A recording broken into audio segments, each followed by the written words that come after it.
Hello and welcome to another episode of LGR Play. I'm your host Mark Hamer, and joining me again today is Mark Chazzee Reay. Hello.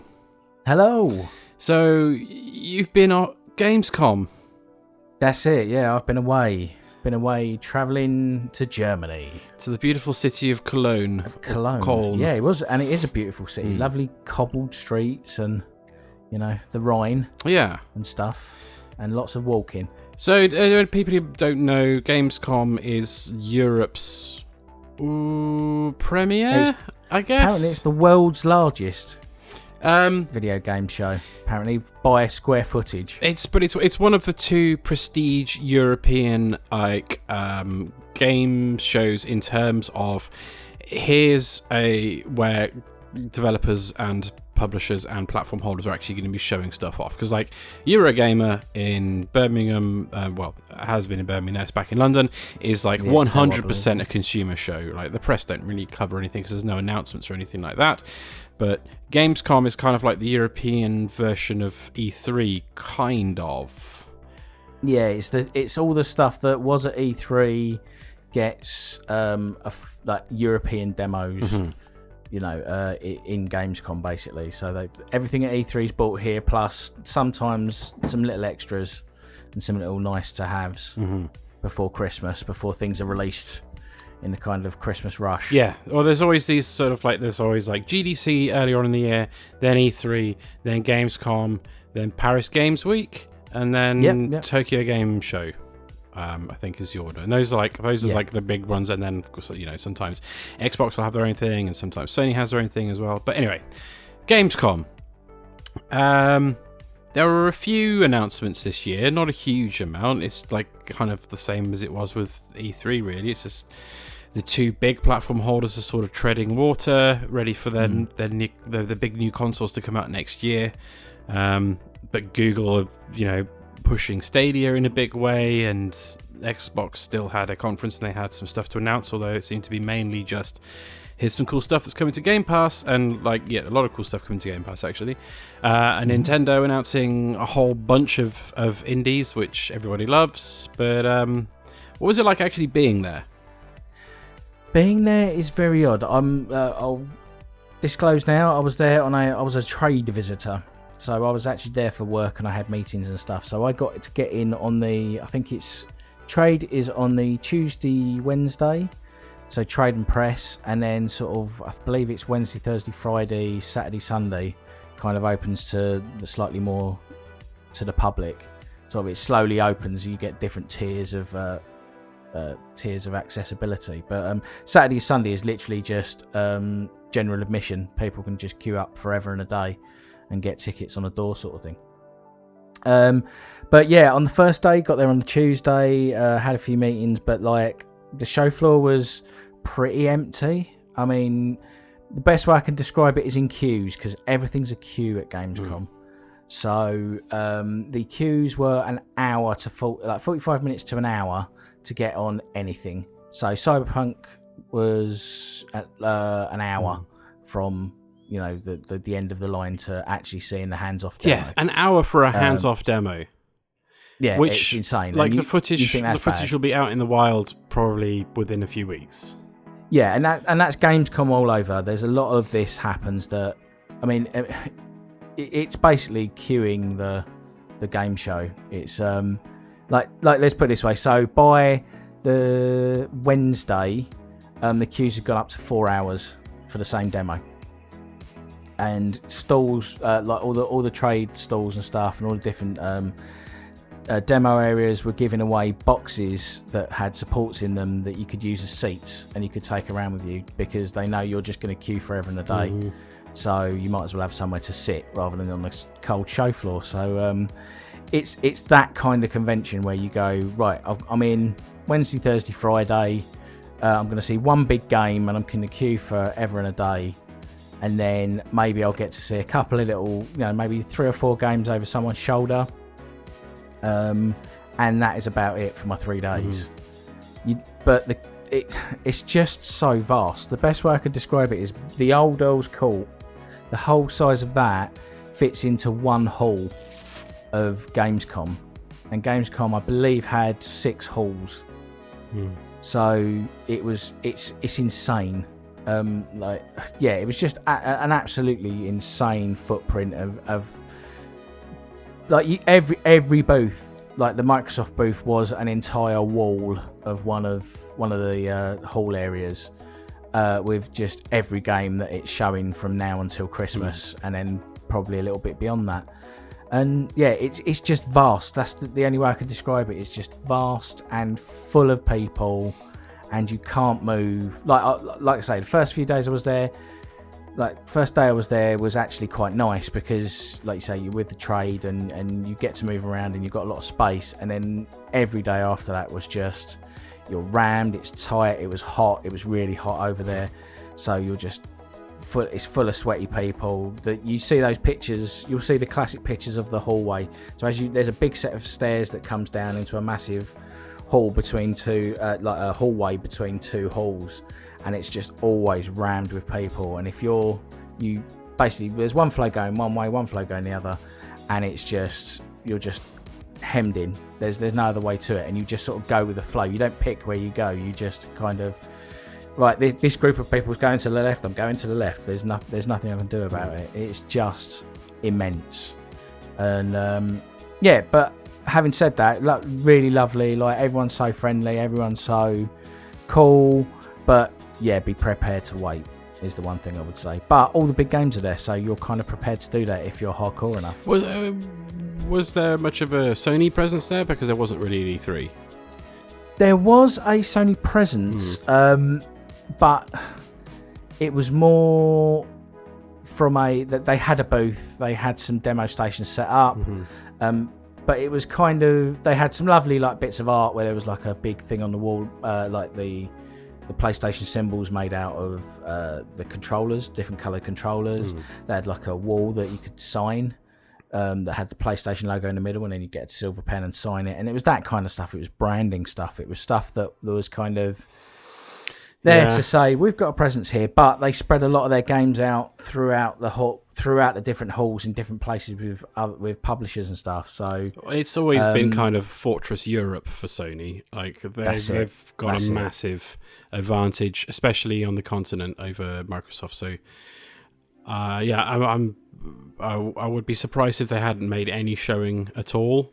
But they also kind of don't need to try that hard. That's it. Why spend that kind of money? I mean, there was talk of kind of just to have a booth there was essentially like, it starts at $250,000 and then goes up from there. You know, like to have a big booth, you know, with a big bit of space, you know, with a reasonable size footprint, you're looking at $250,000 upwards. So yeah, it's not cheap. So if you don't really need to, you know, force home your advantage, then, you know, keep your money in your pocket.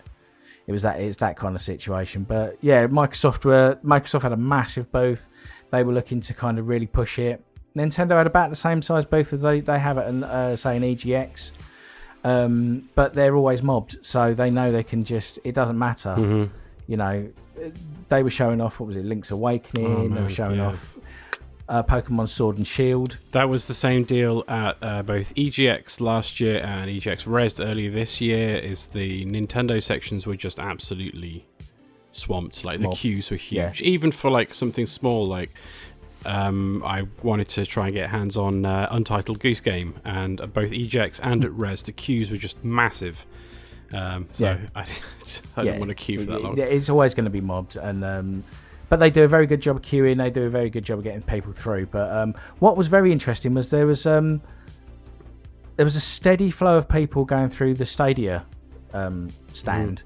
But I wouldn't say that people were particularly like desperately rushing to it to, you know, try out the new thing before anyone else sees it. It's not going to be any new games. It's like try out a game that you've already played on a slightly different controller on this system that people are slightly curious about, but it will only be presented in a very, very specific setting. Yeah, you don't know where the data centers are. You don't know kind of all the back end stuff, and you know it's always going to be a best case scenario. But yeah, that was interesting to me. But what was really interesting to me was what YouTube were doing.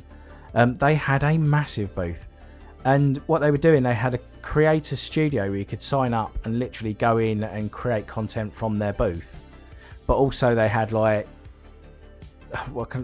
you know when you like see IGN do their stuff from the show floor and they're in a fish tank and it's showing over the show floor. They had the same sort of thing, but you had 2 booths that you could literally live stream to Twitch from and like just do stuff from the show floor, and it just looked incredible. Well, I wonder if they're making a push thought because they are like hemorrhaging people to Twitch and Mixer. Like people who would ordinarily have their gaming content exclusively on YouTube have started to move more and more over to those platforms because there's they seem to have figured out their algorithms and their monetization and some other aspects of their platforms a little bit better than YouTube have. It seems. Yeah. But did you manage to get hands-on with anything at all? Was there anything in particular? Yeah. I did manage to in the time between meetings and stuff. We were trying to get on. Especially, it was basically all on the Tuesday when the queues were low. But I managed to get straight into Final Fantasy VII, the remake, and sort of wafted the badge at a guy, and he just sort of, like, you know, everyone's speaking German, so I kind of just went, "Can I play?" And he sort of looked at me a bit confused and nodded, and I went on. So that was quite fun. Just keep doing that. Just if you ever get a trade badge or anything like this, just waft it at people and hope for the best, because sometimes it pays off. But I got into Final Fantasy VII. Very much like Controls, very much like is it 15, the new one, with the four guys in a limo. Yeah, sort of like almost like a action, like there's like. Yeah, in 15 there's kind of like combos, depending. I think you only really had like the two main attack, but like patterns of those inputs would pull off different combos, and it's kind of like more like an action, like a platinum sort of action combat sort of game rather than a traditional JRPG. Which so imagine that, but you can pull like you could in I think 15 as well. You can pull like L2, or sorry, square. I think it is not square. What am I talking about? Sorry. You could push cross and then pause the action, and then you can fire off your spells or your abilities and stuff like that. And then up and down on the D-pad was switching between your characters on your team. So you could, I was basically playing as Cloud and Barrett, and it's the section where you have to plant a bomb in, I believe it's Shinra, but I could be wrong, like corporation headquarters or something like that. And then a big sort of boss comes. Yeah, that's the reactor you plant. I can't remember what the reactor number is. It's the first thing that happens in Final Fantasy VII. That's it. Yeah. So basically, we were doing that, and they've got the tone.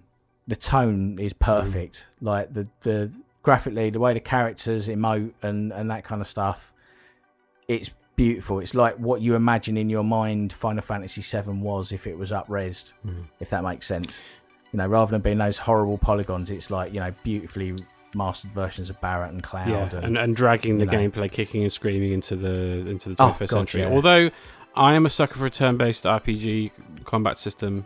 I think you could get away with sort of semi doing it if you were constantly setting your abilities off and that kind of stuff. But like with Barrett, to fire, you just hold down the action button, and he just continually fires. So I'm hoping that rather than like constantly button mashing, you can just hold the button down and Cloud will just keep swinging. So, but yeah, it was, like I said, really enjoyed it. Really, the thing I always knew the combat was going to be different and interesting, but it was more, have they got the tone right? Have they? Is the music there? It was all in Japanese, so I couldn't really get a feel for the voice acting and stuff. But yeah, they've hit the tone with the graphics and that sort of gritty, grimy. You know, the start of Final Fantasy where it's all a bit dark and, you know, off-putting and grubby, and they've just nailed that. So yeah, I was really pleased, and I was like, yeah, I'm gonna have to buy this. You know, I know it's only the first. The first episode is like the first disc essentially. Yeah. But that's a lot of game. I'm all in on that. You spend a lot massively. You spend a good chunk of that game in Midgar, and that's the entirety of that first disc, pretty much. So So I mean, it is what you think it is. I think. Cool. Like you know. So I was really pleased with that. And then managed to later on in the day get my hands on Link's Awakening on Okay. the Nintendo stand. So that is the chibi version of the Game Boy game brought through to the Switch. It was from what I can tell, it was the demo that people were playing at E3. So everything that you've seen in the videos and stuff, but with the added bit of slowdown every now and then. And apparently that's being patched out, and kind of they've what we've been playing in the demo isn't quite what they're bringing to the final release. But from what I played, it was great. Exactly where what you remember, exactly where things you remember them being were, and like I say, with this like little bit of a slowdown every now and then, which was a little bit kind of like concerning. But that game is charming as hell, and it's one incredible. of the best Zelda games ever. So yeah, I was very, very pleased. It's a lot of people's favourite Zelda games, or people who are old enough to have played that first one when it first came out. For a lot of them, it's their favourite. So I'm really looking forward to playing that. It was my first Zelda game. At some point. It was your first one? It was my first one. Yeah. My mum, for some reason, had bought a Game Boy for herself, and had got Tetris, and she said, "What's the other good game for this?" And they went, "Oh yeah, you need this Zelda game." And they just gave it to her, and she just threw money at them and came home with it. And then after about 2 hours, she's like, "Oh, I don't like this Zelda game, but this Tetris, I'm really enjoying it." So yeah, then I ended up like just taking the Zelda's game and just beating it. It's the first ever game I think I beat.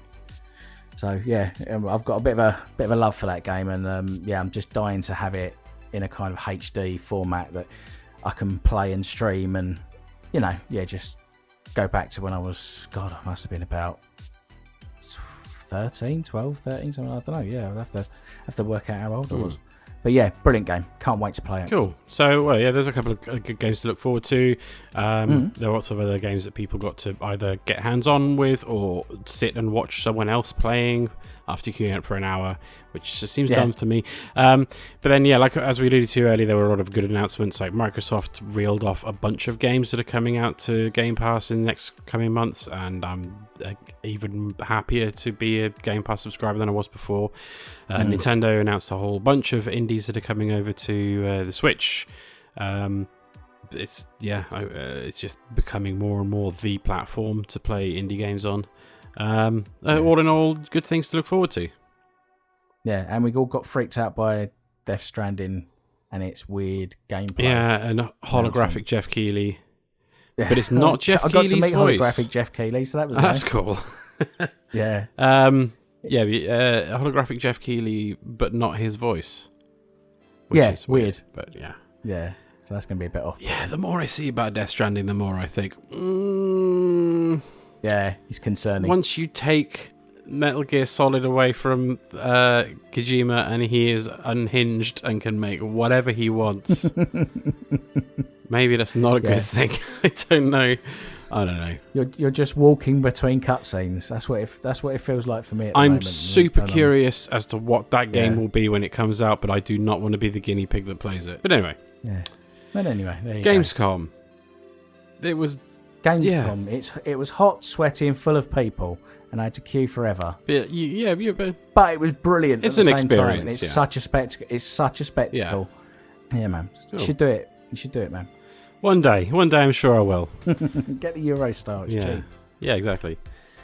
Well, thanks for joining me today, Chazzee. Thank you, mate. Thank you for inviting me. No worries. As always, if you liked the video, then give it a like, give it a thumbs up, consider subscribing. Head over to our Podbean or iTunes pages and subscribe to the podcast if you like. Go over to our website, lapsgamer.com, and you can read articles and thoughts and musings and things over there. That's about it. So until the next episode, thanks very much for watching and goodbye.